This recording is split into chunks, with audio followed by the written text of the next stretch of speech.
What's going on, everybody? Down here in my pile cutting some wood, and I got my grommet in my 500i that JB Weld set up. I'll try to show it to you. See it there?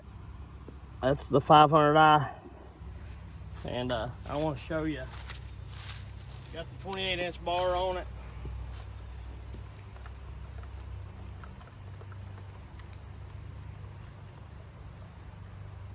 No flop.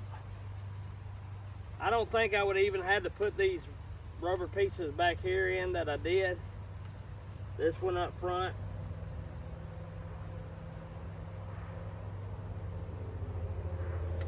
Helped more than anything. And pretty much if you get the West Coast suspension kit for the 500i or whatever, you can do this to your 500i. Just take the old grommets, trim them down a little bit, drill you a hole in your handle bracket, lower handle bracket, put it all back together, and then put the grommet in. Just make sure the hole ain't too big. I think the bit I used was like a 9/32 or something like that, and I mean, it worked really good. So this thing flops no more, and I love it. It's got a lot of low end grunt with the bark box on it. To me, the 472 seems like it might rev the zing a little higher. It might be a little better for littler like firewood and stuff, or you know, topping or whatever on the ground, that is. And but this, I'm gonna start using this again when I go and fall some trees. I went and looked at that job that the guy told me about. He's got a few red oaks and some maybe a poplar or two to cut. Not a lot, but they're in the fence row and they're on somebody else's land. So before I do it, I'd have to get with the landowner and make sure it's fine. They're all overhanging his property, but if you're cutting, word of advice, if you're cutting, because I'm sure most people that's cut timber has run into this one time or another, but you need to make sure you know where the property lines are. It's up to you as the tree cutter, logger, whatever, to know where the property lines are. Which I've got me a contract wrote up, and in my contract I kind of put it as, you know, the homeowner is to tell me where the property lines are, and they stand by that, you know. Because the reason I say that, if you go to cutting on somebody else, then even if it's unintentionally, they call it timber trespass, and it could be, you know, it could end up costing you quite a bit of money, and it's really not worth it. The hassle of court and everything like that. So anyway, that's I wanted to show y'all that because I got it in JB Weld set up.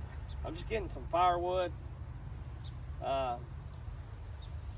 Another thing, if you're just starting to cut wood, if you're watching my channel and you're just starting to cut wood or starting to do anything like cutting trees or whatever, this time of the year, you really want to be careful of flying, stinging insects, bees, yellow jackets, wasps, anything that's got a stinger that flies. Hornets, they're really out this time of year for some reason. And of course, you know, you're going to find them more on the fruit trees than anything, but they like this walnut here pretty good. They're all swarming around. Right there's one. At certain times of day, it seems like too. In the morning they're not too bad. In the evening they're not too bad. From about 10 o'clock to 2 or 3 o'clock, they seem like they're worse. So, but anyway,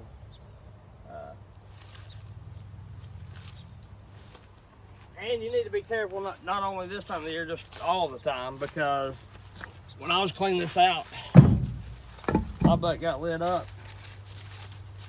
I was running that skid steer and scraping the ground. I run over one of their hives or whatever in the ground, and one of them stung me, and then about a 1,000 come after me, you know what I'm saying? Like once the one stings you, it puts off some kind of pheromones to let all the others know where to go sting the son of a bitch. So they're nerve-wracking. Typically, if you don't bother them, they really won't bother you, but I happened to run over their nest and I didn't really know that it was their nest, so there you go.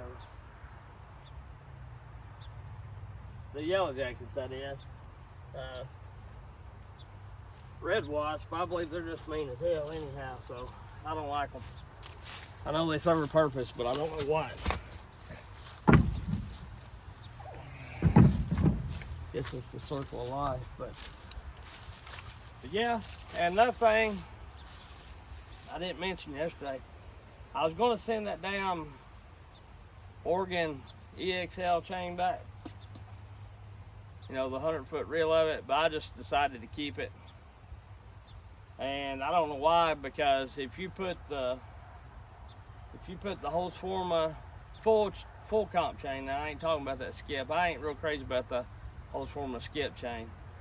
But the full chisel looks just like the XL cutter tooth. The grind and everything same, the length, the width. The only thing difference is the Holzforma's got the hole in the little carrier thing for the oil, to carry the oil through the bar. So I kept it. For one, I'm gonna do some testing with them, and for two, I just wanted to see if it stays sharper or longer than the Holzforma does. But as far as stretch, the stretch is pretty well the same. I put it on initially, run it about a half a tank, and it was sagging plumb off the bar. You know, you can see daylight in between it, and I had to tighten it up. Since then, this is the XL chain. I haven't had to tighten it up any, but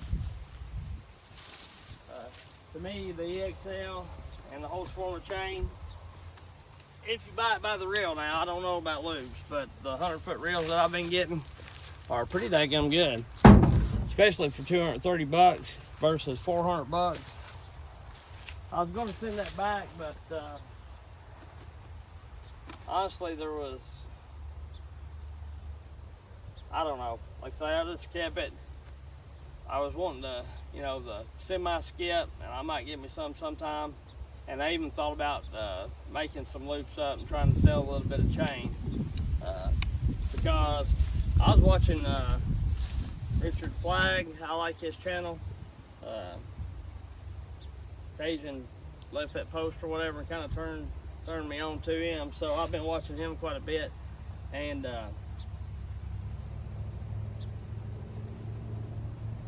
he was looking like the Husqvarna and the Oregon chain and the steel chain. It's like dang near $40 a loop. So if I make 10 chains and sell it for $40, just, I'm not gonna sell it that high, but hell, I can make 10 chains, pay for my reel, and then have 10 chains left over. Cause I'm getting about 20, 25 chains out of a 100-foot reel. Of course, you know, if you made nothing but 20-inch and 2-foot stuff, then you'd probably get a little more than that. But of course, I'm running 24 and 28, so it takes a little extra loop. But honestly,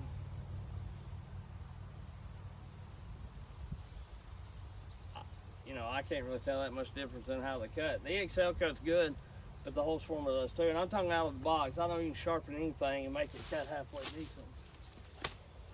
But I'm splitting some beech. I just thought I'd bring y'all. I hadn't been doing a lot as far as falling. I've got an itch to go falling. I want to cut some trees down so bad I can't hardly stand it. But I sell firewood too and try to make a little money, so it's all working out in the end. It's all letting me run saws and I enjoy it. So, but typically on big stuff like this, I didn't cut all the way through it. I just split it. I split it with a saw instead of hand splitting it. And we'll do a little testing with some saws here. We'll play around with them and see what they do. I think all of them, I've got the 500i, the 400, and the 462, and I think all of them got fairly new chain on them. The 500, I got the EXL on it. I decided to keep it, and I spun me a loop off just to try it, and like I say, it works good. I'm running full chisel on everything. I like the skip on the sharpening aspect of it, but it seems like it does get a little duller quicker. And then, you know, typically, if you're just limbing firewood and all that, it's a little rougher. And that's the majority of what you do. Like if you watch West Coast Saw, Gordy on there, you know, he was talking about a guy he knows out west. A lot of them run full skip, but he runs full chisel because he said the majority of the time you're bucking and you're limbing. Very, you know, probably 10% of whole chainsaw falling trees is actually falling the tree. You know, once you get it cut down, that's where the work starts. So, you know, everybody has their own thoughts. I really like the full skip for a sharpening aspect. That's why I wanted to get the semi-skip to get the best of both worlds. Not quite as much sharpening, and it's got a few more teeth on it, because I do believe Jersey Josh, I believe, commented that he thought that the full chisel or the full comp chain stayed sharper a little longer, and I'm going to agree with him. I think that skip chain gets duller faster, and so it's just one of them deals. It's kind of a catch-22 in a way, I guess. Whatever that means, I don't know what that means. I've just always heard that.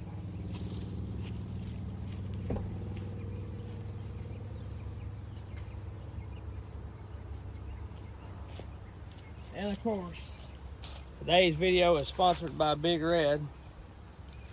This shit's good, you know what I'm saying? Oh, baby.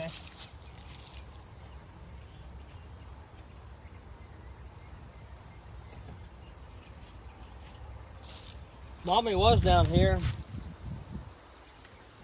with Little Britches, but I think she got stung on the booty. I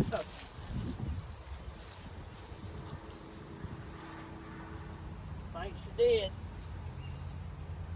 Alright, let's try this 500 out right here. Alright, come on out here, boy. Yeah, driver. Come on, driver. Driver. You just gotta pull. Ho-ho!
May have to give her a little tight.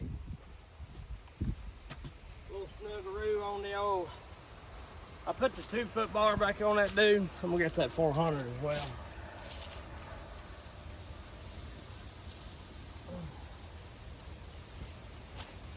This little 400 is light. It's a nice saw. Golly, it's nice. And it's got power too. I know everybody's gonna be like, well, why don't you run it more? Well, I'm trying to get my other saws broke in, really. Really, the 400 and the 500i and all that, they probably are broke in more than any of them, but really to be broke in, I'm gonna say they're not that,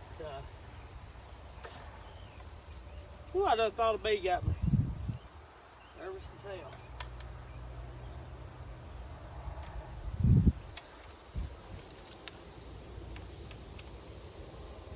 But what I'm saying is,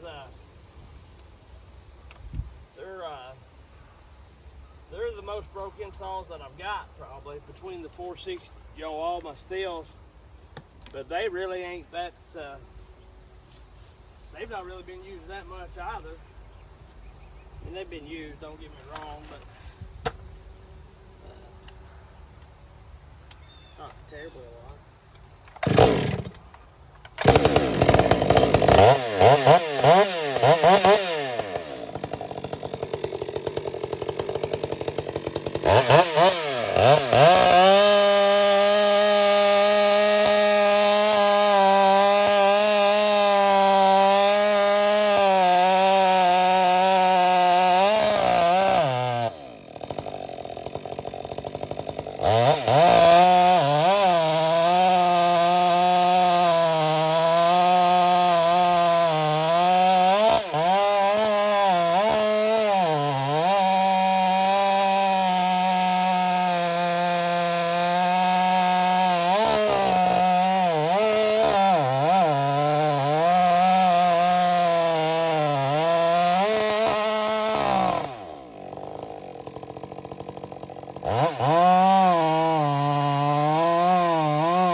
Torque as the 500i, but it'll dang near run with it. You know, it ain't as torquey for sure.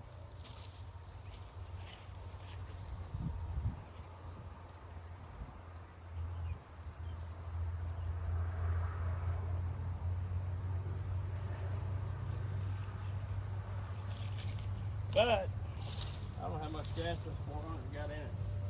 Maybe it's got enough to do some cutting. It's got a little bit.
Thing works, son. Likes to work. But it's pretty good saw. It's got a lot of low end, that 400 does. As far as torque for the size of saw, I believe the 400 has a little more torque than the 462 for the size.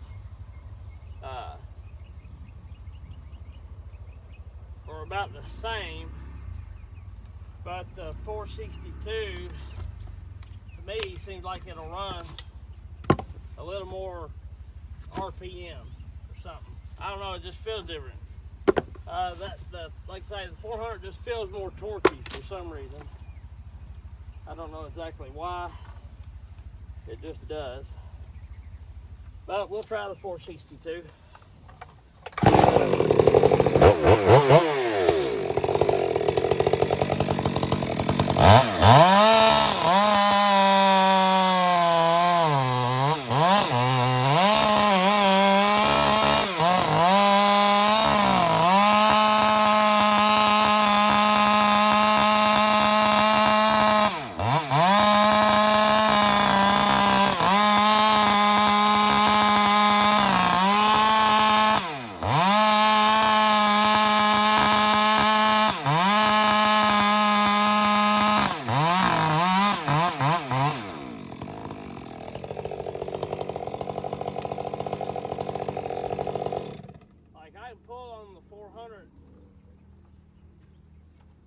A little more than I can that 462, and I know that 462 still needs to be broke in some, but like I can pull on that 400, it won't be cutting as fast, but it'll pull through it.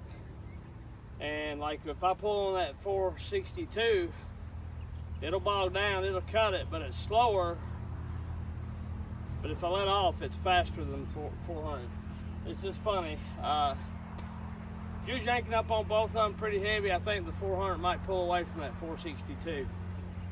If you're just cutting pretty steady and not binding them none, of course the 462 is going to cut it. I don't know, it's just odd.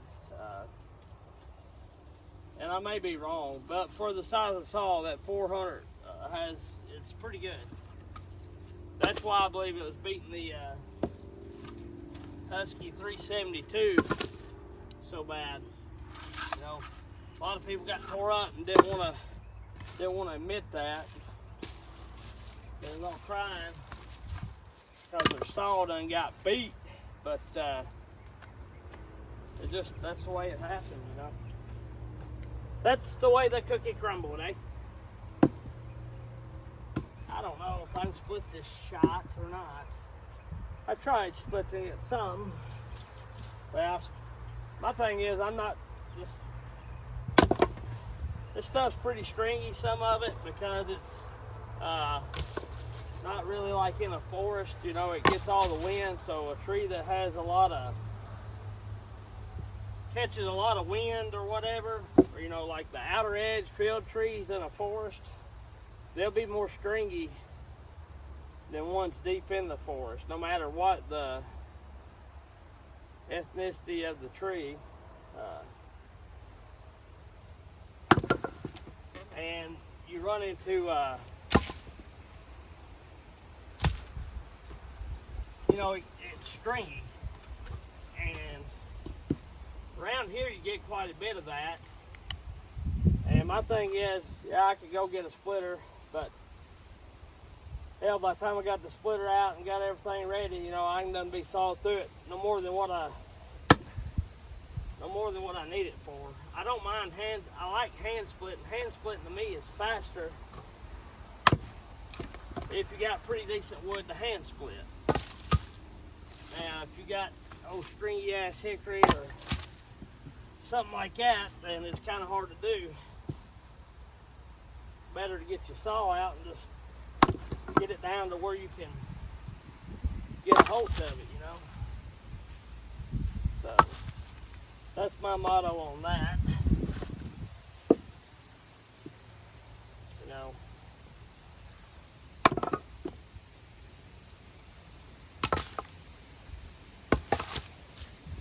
I'm just kind of playing with the saws and stuff today anyway.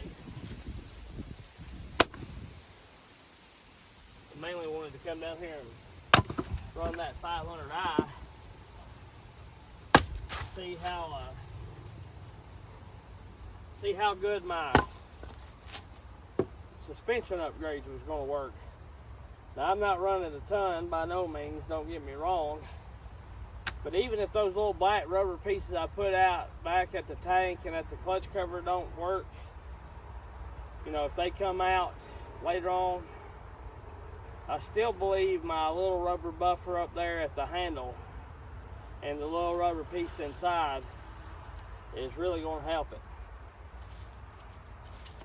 I do believe that, for sure.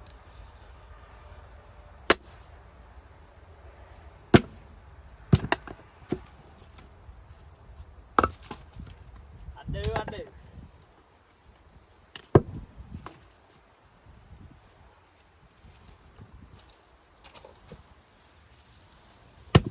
Oh, baby.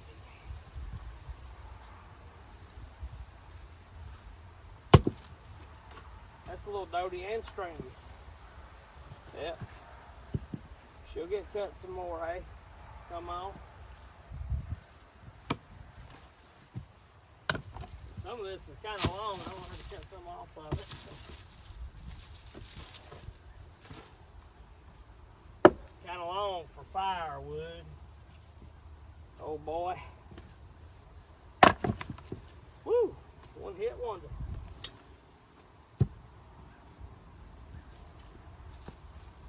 Oh, I see a crack where I want to hit it. Right there. Yeah, boy.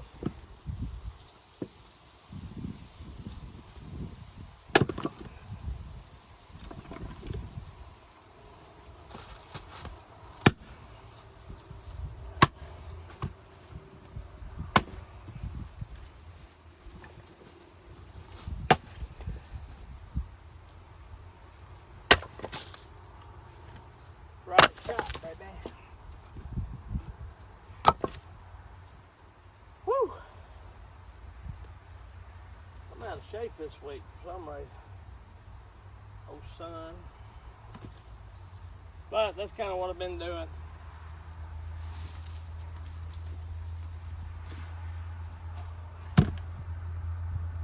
It rained all day yesterday, and I need to go by and talk to my other guy.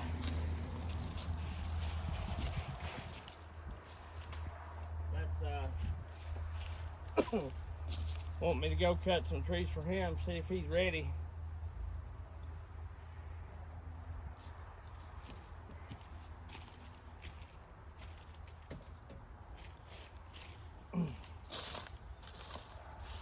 If he is, I'd like to get on it, which it's kind of oddly hot. I'm not really complaining too bad because, you know, it's nice out, but it's a little hot for November, for sure.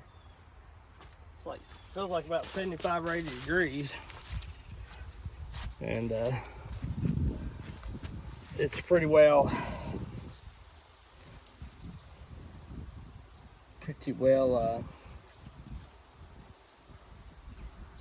the 1st of November. So anyhow, I've let this go on far enough. I appreciate everybody that's been subbing here lately. If you don't care, if you're gonna leave or something, if you don't watch all the long videos, if you got something to do, just turn it on and let it play if you don't care. I'm trying to get my watch hours up. I'd appreciate it. And that's why I've been making some longer content. That, and you know, I feel like me, when I watch my favorite YouTubers, I'm sitting down to watch them like I would a TV show. So I kind of like the longer ones. I don't like the 5 or 10 minute videos as well. I mean, I do. They're okay. But to me, I just assume to watch one 30 minutes long if they're doing something interesting. Especially falling or different falling techniques or something like that, you know. And I'm going to try to make some more, I'm going to try to make a series of videos kind of like that the next time I fall, on how I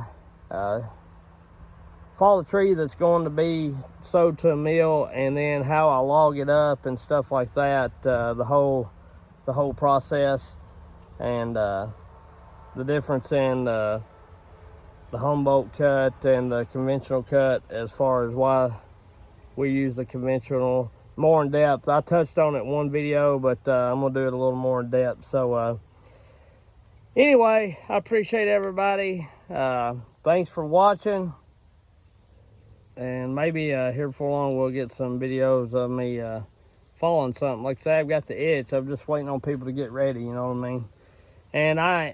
And all the work I do is just word of mouth. I don't really advertise other than YouTube, which, you know, a lot of people around here don't even know that I have a YouTube channel probably. So, but I stay pretty busy as far as that goes, with me working a full-time job as well.